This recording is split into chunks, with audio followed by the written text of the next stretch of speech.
नमस्कार दोस्तों। Bermuda triangle के बारे में आपने पढ़ा होगा। बर्मुडा ट्रायंगल को दुनिया की सबसे रहस्यमयी जगहों में गिना जाता है।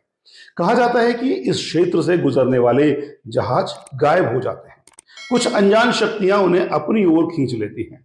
पिछले 100 साल के इतिहास में वहां से गुजरने वाले करीब 75 हवाई जहाज गुम हो चुके हैं और करीब 1000 से ज्यादा लोग जान दे चुके हैं।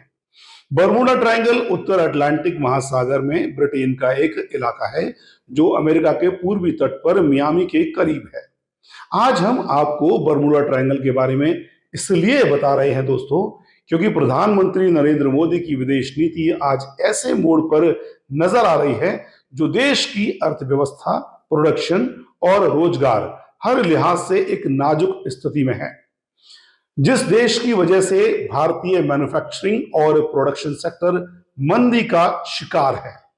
देश में बेरोजगारी बढ़ने की एक वजह है, उसके साथ नरेंद्र मोदी के रिश्ते मजबूत होते जा रहे हैं। और जिस देश में जाने, वहां काम करने और मौका मिले तो वहां बस जाने का सपना ज्यादातर देशवासी देखते हैं, उस देश के साथ तल की बढ़ती जा रही है। यानी एक ओर अमेरिका के नए राष्ट्रपति डोनाल्ड ट्रंप हैं और दूसरी ओर चीन के राष्ट्रपति शी जिनपिंग हैं। इस ट्रायंगल का परेशान करने वाला पहलू यह है कि चीन और अमेरिका के बीच बाजार और सर्वशक्तिमान बनने की लड़ाई ट्रंप के दूसरे दौर में बेहद तीखी हो चुकी है और इन दोनों के रिश्तों का असर भारत पर पड़ना ही है। माना यह भी जा रहा है कि इस बार ट्रंप के निशाने पर भारत भी आ चुका है।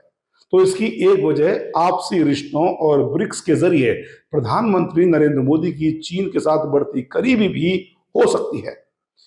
कभी नरेंद्र मोदी ने अमेरिका जाकर ये नारा लगाया था, अब की बार ट्रंप सरकार।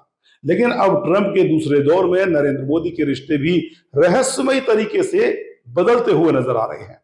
यहां तक कि ट्रंप के शपथ ग्रहण समारोह में भी भारत सरकार को तो न्योता मिला था, विदेश मंत्री जयशंकर शामिल भी हुए थे, लेकिन नरेंद्र मोदी को न्योता नहीं दिया गया था। दोस्तों, नरेंद्र मोदी और ट्रंप के रिश्तों में आ रही दूरी के साथ ही प्रधानमंत्री मोदी के रिश्ते चीन के राष्ट्रपति शी जिनपिंग के साथ बढ़ते हुए नजर आ रहे हैं। नरेंद्र मोदी का अमेरिका और चीन के साथ रिश्तों का ये ट्रायंगल भारत को कहीं नुकसान ना पहुंचा दे। दोस्तों, इस बात की आशंका विदेश नीति के जानकार भी जता रहे हैं और आर्थिक जानकार भी ऐसा ही कह रहे हैं। देश के आम बजट से पहले ट्रंप जिस तरह भारत को चेतावनी दे रहे हैं और चीन के साथ जिस तरह भारत की नजदीकियां बढ़ रही हैं, उनसे यह खतरा इसलिए बढ़ा दिया है क्योंकि अमेरिका और चीन की दुश्मनी भी सारी दुनिया के सामने है। एक और आर्टिफिशियल इंटेलिजेंस को लेकर अमेरिका और चीन के बीच नया युद्ध छिड़ गया है। चीन के एआई मार्केट ने अमेरिका के शेयर बाजार में हाहाकार मचा दिया है और दूसरी ओर भारत चीन के बीच कई वर्षों बाद फिर से डायरेक्ट फ्लाइट शुरू हो रही है। चीन की वजह से कैलाश मानसरोवर की जो यात्रा कई सालों से नहीं हो पा रही थी, वो फिर से बहाल हो गई है। 2020 में सिक्किम के डोकलाम में चीन की सेना के घुसपैठ की कोशिश और भारतीय सैनिकों से झड़प के बाद सीमा विवाद बढ़ गया। तभी से भारत और चीन के बीच डायरेक्ट फ्लाइट बंद हो चुकी थी और कैलाश मानसरोवर की यात्रा भी, क्योंकि कैलाश मानसरोवर का ज्यादातर इलाका चीन के कब्जे वाले हिस्से में है, अपने देश में नहीं। कैलाश मानसरोवर यात्रा का फिर से शुरू होना श्रद्धालुओं के लिए एक बड़ी उपलब्धि माना जा रहा है। लेकिन चीन के साथ कारोबारी रिश्तों पर अगर नकेल नहीं रखी गई दोस्तों, तो ये भारतीय बाजार, भारतीय कारोबार और देश की अर्थव्यवस्था के लिए हमारी सोच से भी ज्यादा घातक साबित होता। चीन का भारतीय बाजार में आना अपने आप में खतरनाक है दोस्तों। उस पर अमेरिका की धमकियां इस खतरे को और बढ़ा सकती हैं। ट्रंप का टैरिफ टेरर वैसे भी पूरी दुनिया में हाहाकार मचा रखा है। चीन को लेकर तो ट्रंप 100% तक टैरिफ की धमकी दे चुके हैं दोस्तों।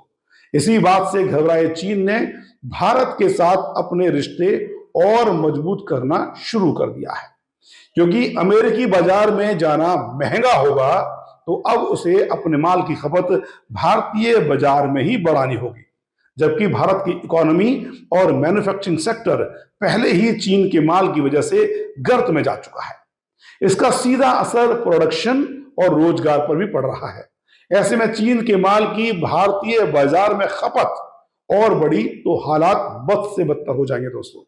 मोदी सरकार 1 फरवरी को आम बजट पेश करने जा रही है और तकरीबन हर आर्थिक सलाहकार या एक्सपर्ट ने यह चेतावनी दे दी है कि सरकार मैन्युफैक्चरिंग सेक्टर और प्रोडक्शन को बढ़ाने का कोई उपाय बजट में फौरन लागू करे, रोजगार पैदा करने की हर संभावना को तलाशे, वरना देश की अर्थव्यवस्था और ज्यादा गर्त में चली जाएगी।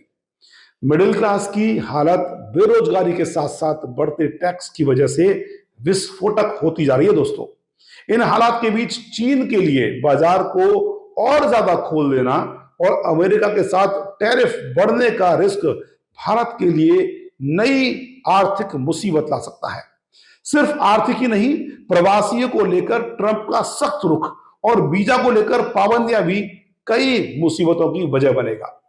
इसमें रोजगार भी एक बड़ा मुद्दा होगा दोस्तों, क्योंकि पढ़ाई के साथ साथ भारत से लोग नौकरी के लिए भी अमेरिका जाते हैं। ट्रंप अपने चुनाव प्रचार से लेकर अब तक दर्जनों बार ये धमकी दे चुके हैं दोस्तों। एक बार फिर 24 घंटे पहले ही फ्लोरिडा में एक कार्यक्रम में ट्रंप ने भारत को हैवी टैरिफ लगाने की बात दोहराई। ट्रंप का कहना है कि जब भारत सिर्फ अपने फायदे के लिए काम कर रहा है तो हम भी अमेरिका फर्स्ट को फॉलो करेंगे। भारत सालाना करीब 77.5 अरब डॉलर का एक्सपोर्ट अमेरिका को करता है।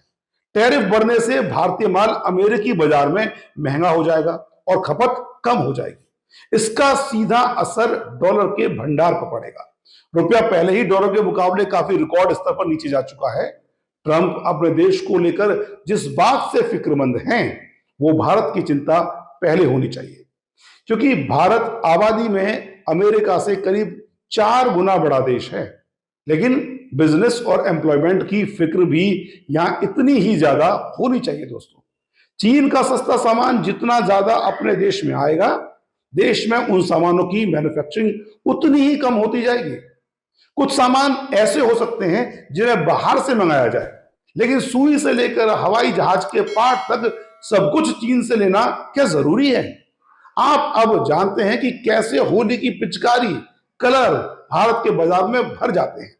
चीन के मंजे, पतंग उड़ाने का सामान, दिवाली के पटाखे और खिलौने, ये सब किस तरह छोटे घरेलू उद्योग खत्म करते जा रहे हैं। ये किसी से ना छिपा है, ना ही इससे होने वाले नुकसान को समझने के लिए कोई बहुत बड़ा एक्सपर्ट होने की जरूरत है। ऐसे हजारों छोटे छोटे बिजनेस हैं दोस्तों, जिनसे लाखों परिवार का घर चलता है, लेकिन चीन ने भारत को अपने सस्ते और काम चलाऊ सामान का डंपिंग ग्राउंड बना दिया है, जिस वजह से भारत की अर्थव्यवस्था भी बिगड़ती जा रही है और बेरोजगारों की फौज तो बिल्कुल ही बढ़ गई है। नोटबंदी, जीएसटी की मार के बाद चीन के सामानों से भरा भारतीय बाजार खुद प्रधानमंत्री मोदी के मेक इन इंडिया और एमएसएमई के दावों को झुठलाता है। अमेरिकी राष्ट्रपति ट्रंप अपने देश को इन्हीं हालातों से बचाना चाहते हैं, जिसे गलत भी नहीं है, बिल्कुल सही भी है। फर्स्ट नेशन होना चाहिए, भारत को भी इसकी फिक्र करनी चाहिए दोस्तों। नेता प्रतिपक्ष राहुल गांधी ने अमेरिका दौरे में भारत और अमेरिका दोनों के संदर्भ में इसी मुद्दे को उठाया था, जिस पर मोदी सत्ता और बीजेपी के नेताओं ने राहुल गांधी को घेरना शुरू कर दिया था, जो वो विदेशी धरती पर अपने देश की बुराई कर रहे हैं। हकीकत यह है कि ऐसी कोई भी बात असल में देश की मौजूदा सत्ता को एक अलार्म की तरह लेनी चाहिए। अलार्म आप समझते हैं, जो आपको चौंकाता है। चीन के साथ रिश्तों की बारीकी और उसकी सच्चाई नरेंद्र मोदी भी बतौर प्रधानमंत्री पिछले 11 साल से देख रहे हैं। उन्होंने किस तरह चीन के राष्ट्रपति को अपने देश में झूला झुलाया और चीन के सैनिकों ने बॉर्डर पर क्या किया, यह सब कुछ सबके सामने है। चीन की वजह से बाजार का हाल और उस वजह से देश का हाल तो प्रधानमंत्री को बताने की जरूरत भी नहीं होनी चाहिए। आखिर वही तो सरकार के मुखिया हैं। नरेंद्र मोदी का चीन के साथ बढ़ता दोस्ताना ज्यादा हैरान इसलिए भी करता है दोस्तों कि प्रधानमंत्री बनने से पहले मोदी जी ने चीन को लाल लाल आंख दिखाने की बात कही थी, जबकि आज चीन से उनकी बढ़ती दोस्ती की वजह से ही शायद अमेरिका उन्हें आंख दिखा रहा है दोस्तों इस टॉपिक पर, इस सब्जेक्ट पर सोचिएगा जरूर कि किस तरह ये ट्रायंगल हमारी देश की व्यवस्था को और अर्थव्यवस्था को गर्त में धकेल देगा। ये वाकई में एक फिक्र करने वाली बात है, एक देश के सामाजिक कार्यकर्ता की हैसियत से और देश के एक नागरिक की हैसियत से। तो कहां गलतियां नरेंद्र मोदी कर रहे हैं, इसका आकलन आप भी करिएगा दोस्तों। और अंत में बहुत बहुत शुक्रिया आपका हमारे इस वीडियो को देखने का। इसे लाइक करें, शेयर करें, और अगर इस चैनल को सब्सक्राइब नहीं किया है तो प्लीज इस चैनल को सब्सक्राइब करें, ताकि इतनी ही जानकारी भरी खबरें आप तक पहुंचा सके दोस्तों। नमस्कार।